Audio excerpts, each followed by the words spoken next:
Padre Fábio, fui vítima de um trabalho diabólico dentro da minha própria casa e pela minha família. Estou muito preocupado. Será que isso funciona mesmo? Pois existem pessoas que dizem: foi no terreiro tal e conseguiu isso. Outra religião diz que tenha fé em Deus e que nada acontece. Outros dizem que não ligue para isso, mas faz comentários dando a entender que existe. E aí? Será que essa pessoa que fez mal a outra mesmo? Existe a lei do retorno? Esse trabalho faz efeito nela própria? Me ajude, padre, estou muito preocupado. Minha filha, pelo amor de Deus, não vá preocupar com essa bobagem. A gente tem uma expressão lá em Minas que é assim: chuta que é macumba. Já viu isso? Imagina. Eu me lembro quando eu era pequeno, uma vez nós encontramos lá na beirada da cerca da nossa casa um monte de garrafa. E naquela época, né, a primeira coisa que... Nossa, será que alguém está fazendo um trabalho para o meu pai voltar a beber, que meu pai estava se recuperando do alcoolismo. E eu naquela inocência toda, quebrei aquelas garrafas todas, e a minha mãe ficou preocupada também, porque a minha mãe tinha muitas essas preocupações. Hoje não, graças a Deus, a gente tem uma fé muito mais purificada, né? Mas a gente pensando que aquelas garrafas eram uma macumba que tinha feito para o meu pai voltar a beber. Bobagem, né? Ignorância da gente. E depois era uma pobre de uma velha que tinha deixado as garrafas para vender, e eu quebrei as garrafas da velha toda. Depois ela foi lá procurar, coitadinha.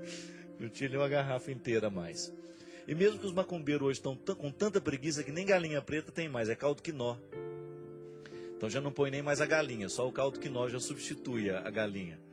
Pelo amor de Deus, gente, o que uma galinha morta no meio de uma farofa pode interferir na minha vida? Só se ela estiver na mesa, né, e quente, aí interfere. Caso contrário, não serve para nada.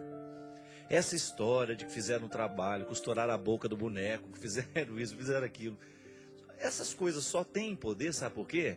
Porque a pessoa põe aquilo na cabeça e começa a agir a partir disso. Se você nem se preocupa com essas coisas, isso não vai ter efeito. Gente, o que nos adoece é o pensamento. É engraçado isso. Muitas doenças, elas entram na nossa vida por causa do pensamento. Pode observar, a pessoa está estressada demais.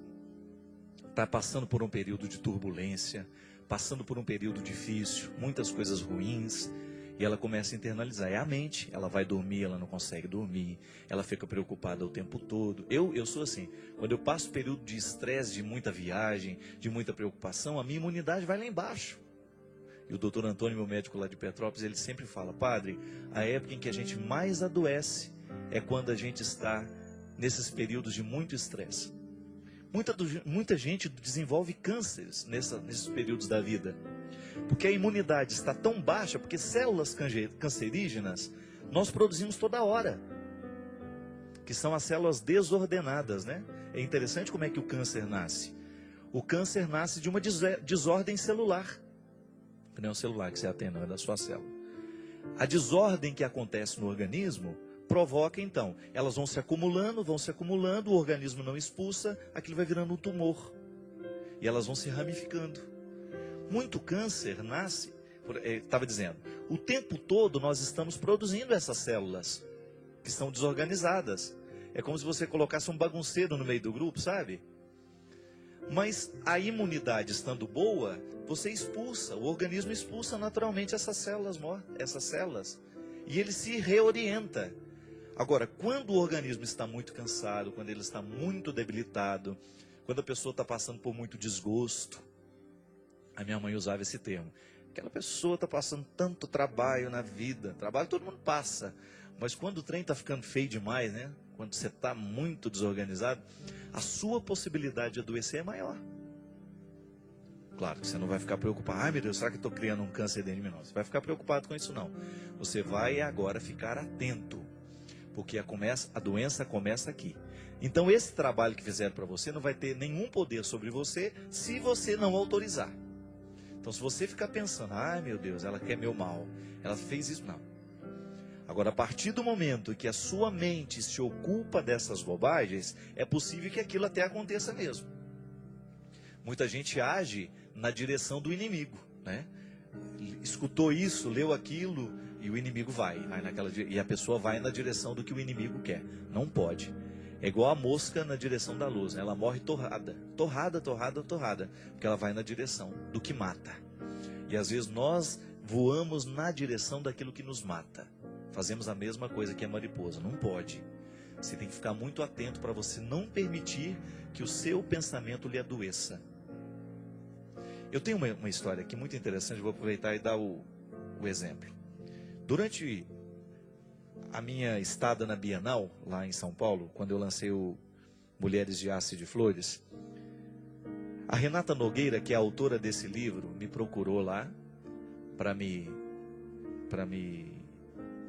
conhecer, né? Para me conhecer, pedi que eu autografasse o livro para ela, e ela me deu esse livro de presente. Vem em mim, Lili Demorada.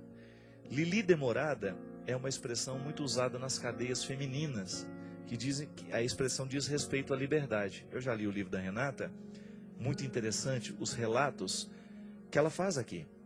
A Renata foi injustamente presa, uma mulher de bem, uma mulher formada, um curso superior, muito bem formada na vida, uma família muito boa. E a Renata foi injustamente presa. Durante aquele tempo que ela estava presa, ela poderia ter descoberto dentro, né? Ela poderia ter desenvolvido uma série de doenças, uma série de enfermidades. Só que a Renata resolveu ocupar a sua cabeça de um jeito positivo. Tanto é que o livro nasceu de toda essa experiência. Ao ocupar a sua cabeça de forma, ao tentar, né? Você vê nos relatos dela, ela está o tempo todo tentando salvar-se daquele contrário. Ela estava fazendo o esforço de não permitir que aquele momento delicado tornasse determinante sobre ela. Isso é, não faz a desgraça ser maior do que já é. Né? É interessante que às vezes na vida, gente, o que a gente precisa é a sabedoria para amenizar um momento difícil. É um jeito de você descobrir um caminho ali. É o que a gente falou no início do programa. A vida ficou difícil, vamos descobrir então qual é o caminho que poderá nos levar a alguma solução. Não é que a gente vai deixar de sofrer, não é que a cadeia ficou boa, não. O que a Renata experimentou foi de descobrir um jeito de continuar viva, de permanecer viva ali naquele tempo difícil. E ela, graças a Deus, conseguiu, tanto é que está aqui com uma obra belíssima que é um registro daquele tempo de dificuldade. É aquela velha história. O que a gente faz da vida que nos foi entregue? Eu não posso ficar agora chorando, lamentando a vida que eu não tenho.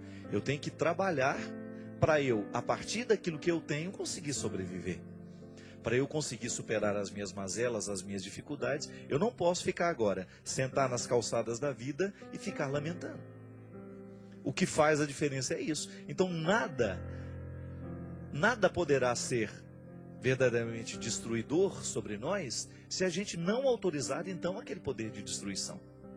Então, com todo respeito aos que acreditam, eu não acredito nisso. Não acredito em macumba, não acredito em trabalho, não acredito nessas encomendas que se faz, não acredito mesmo. Porque eu creio no poder libertador de Jesus e isso está acima de tudo, minha gente. A libertação que Jesus realiza na história é total. E todo aquele que se torna um aliado do Cristo está livre de tudo isso. Olha, é bonita a palavra de Jesus sobre o reinado de Pedro, né? Primado de Pedro. Pedro, tu és pedra, e sobre esta pedra eu edificarei a minha igreja, e sobre elas os poderes do inferno não prevalecerão. Então eu tenho que fazer a minha parte para não prevalecer os poderes do inferno sobre mim. Eu tenho que fazer a minha luta todos os dias, a cada momento, a cada instante, para que os poderes do inferno não prevaleçam sobre mim. É uma luta de todo instante, de todo dia. Nós não podemos parar.